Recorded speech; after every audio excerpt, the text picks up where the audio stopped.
ঢাকা বিশ্ববিদ্যালয় কেন্দ্রীয় ছাত্র সংসদের কার্যনির্বাহী সদস্য পদ থেকে পদত্যাগের সিদ্ধান্ত নিয়েছেন সর্বমিত্র চাকমা। সোমবার বেলা 3:45টার দিকে নিজের ফেসবুক পোস্টে তিনি এই সিদ্ধান্তের কথা জানান। সম্প্রতি ঢাকা বিশ্ববিদ্যালয়ের কেন্দ্রীয় খেলার মাঠে তার নির্দেশে কয়েকজন বহিরাগতকে কান ধরে উঠবাস করানোর দুটি ভিডিও সামাজিক যোগাযোগ মাধ্যমে ছড়িয়ে পড়লে তা নিয়ে ব্যাপক আলোচনা ও সমালোচনা শুরু হয়। ওই ঘটনার প্রেক্ষিতেই তিনি পদত্যাগের সিদ্ধান্ত নিয়েছেন বলে জানান।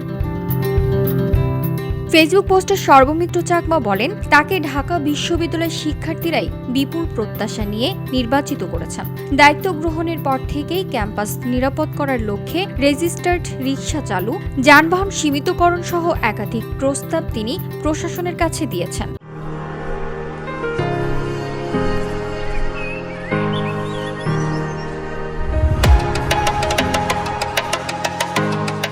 তিনি দাবি করেন, সর্বশেষ আলোচিত সেন্ট্রাল ফিল্ডে পর্যাপ্ত নিরাপত্তা ব্যবস্থা নেই। সেখানে সিসি ক্যামেরা না থাকায় নারী শিক্ষার্থীদের হেনস্থা, মোবাইল ও মানিব্যাগ চুরি, সাইকেল চুরি সহ বিভিন্ন অপরাধের ঘটনা ঘটে। নারী শিক্ষার্থীরা অভিযোগ করেছেন, বহিরাগতদের কারণে তারা মাঠে স্বাচ্ছন্দ্যে খেলাধুলা করতে পারেন না এবং হেনস্থার শিকার হন।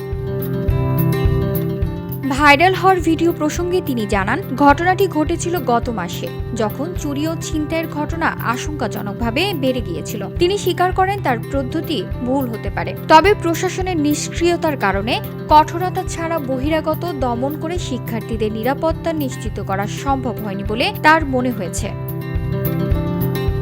তিনি বলেন, আমার চিন্তাভাবনার কেন্দ্র ছিল ঢাকা বিশ্ববিদ্যালয়ের নিরাপত্তা।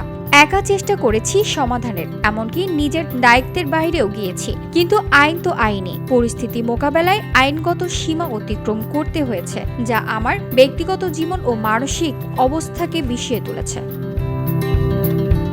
সর্বমিত্র চাকমা জানান, তিনি কোনো অভিমান বা প্ররোচনায় নয়, বরং দায়িত্ব পালনের বাস্তবতার কথা বিবেচনা করেই পদত্যাগের সিদ্ধান্ত নিয়েছে। তার ভাষায়, যেখানে কাজ করা কঠিন নয় বরং অসম্ভব হয়ে দাঁড়িয়েছে, সেখানে পথ ধরে রাখার কোনো অর্থ নেই। VOD Bangla news desk.